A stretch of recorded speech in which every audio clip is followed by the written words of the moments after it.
అవినాష్, చెప్పుమా. దగ్గరలో ఉన్న మెడ్ప్లస్ కు వెళ్ళి మెడ్ప్లస్ బ్రాండ్ మెడిసిన్స్ అని అడిగి కొనుక్కునరా. అక్కడ 50 to 80% తగ్గింపుకు వస్తుంది. మీరు తీసుకునే అదే మందులు, అదే నాణ్యమైన మందులు, కానీ సగం ధరకే. కాంగ్రెస్ అరచేతితో వైకుంఠం చూపి అధికారంలోకి వచ్చిందని బీఆర్ఎస్ వర్కింగ్ ప్రెసిడెంట్ మాజీ మంత్రి కేటీఆర్ అన్నారు. కరీంనగర్ జిల్లా అలుగునూరు చౌరస్తాలో నిర్వహించిన దీక్షా దివాస్ కార్యక్రమానికి కేటీఆర్ హాజరయ్యారు. సోనియా గాంధీ తెలంగాణ ఇవ్వకపోతే నాంపల్లి దర్గా దగ్గర అడుక్కు తినే వాళ్ళని తెలంగాణ ప్రజల గురించి మాట్లాడుతున్నారని అన్నారు. రేవంత్ రెడ్డి ఇవాళ అదృష్టవంతుడని, అధికారం ఆయన దగ్గర ఉందని కేటీఆర్ అన్నారు. అధికారం రేవంత్ దగ్గర ఉండొచ్చు, కానీ తెలంగాణ ప్రజల అభిమానం మాత్రం కేసీఆర్ కు గులాబీ జెండాకే ఉందని స్పష్టం చేశారు. 6 గ్యారంటీలు, 420 హామీలు ఇచ్చి అరచేతితో వైకుంఠం చూపించారని కాంగ్రెస్ నాయకులపై మండిపడ్డారు.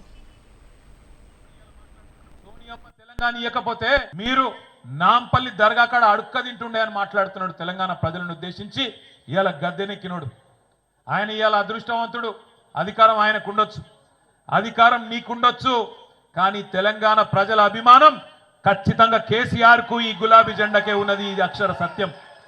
నువ్వు ఇవాళ అరిచేతుల వైకుంఠం చూపెట్టి 6 గ్యారంటీలు అని చెప్పి 420 హామీలు ఇచ్చి దొంగ మాటలు, నంగనాచి కబుర్లు చెప్పి ఇవాళ నువ్వు గెలవచ్చు. కానీ ఒక్కటి మాత్రం వాస్తవం బిడ్డ, ఏ రోజుకైనా ఏనాటికైనా తెలంగాణ చరిత్ర రాసిన రోజు కేసీఆర్ గారు హిమాలయాల పర్వతమంతా ఎత్తున ఉంటే కనీసం నువ్వు ఆయన కాలి గోరికి కూడా సరిపోని పాత్రలో ఉంటావు అనేది అక్షర సత్యం. ఇది ఈరోజు తెలంగాణ సంవత్సరం పరిపాలన. ఇంకా ఈపాటి పరిపాలన కట విజయోత్సవాలట, విజయోత్సవాలు. పోలీసు వాళ్ళు లేకుండా పోతే ఈ బలగొట్టి ఎక్కడికక్కడ ఊళ్ళో తన్ని పంపించినట్టున్నారు.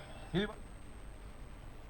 కాంగ్రెస్ ఏడాది పాలనతో తెలంగాణలో ఏ ఒక్క వర్గం కూడా సంతోషంగా లేరని మాజీ మంత్రి కేటీఆర్ అన్నారు. ఆఖరకు గురుకులాల్లో ఉండే పిల్లలు కూడా ఆత్మహత్యలు చేసుకునే పరిస్థితి వచ్చిందని విమర్శించారు. హాస్టల్లో అన్నం తిని ఆసుపత్రి పాలయ్యే పరిస్థితి ఉందని మండిపడ్డారు. హాస్టల్ విద్యార్థులు తిండి కోసం అలమటిస్తున్నారని అన్నారు. ఇది ఏడాది పాలనలో రాష్ట్ర పరిస్థితి అన్నారు. ఈ పార్టీ దానికి విజయోత్సవాలు చేసుకుంటున్నారని మండిపడ్డారు. పాటు కాంగ్రెస్ పార్టీ కర్కశత్వం వల్ల, కాంగ్రెస్ పార్టీ క్రూర నాయకత్వం వల్ల, కాంగ్రెస్ పార్టీ వికృత స్వరూపం వల్ల, ఇచ్చిన మాట నిలబెట్టుకునే తత్వం లేకపోవడం వల్ల వందల మంది పిల్లలు, ఒకరు కాదు, ఇద్దరు కాదు, మళ్ళీ 2009 నుంచి 2014 వరకు ఇషాన్ రెడ్డి, సువర్ణ, సిరిపురం యాదయ్య, వేణుగోపాల్ రెడ్డి, ఒకరు కాదు వందల మంది పిల్లలు.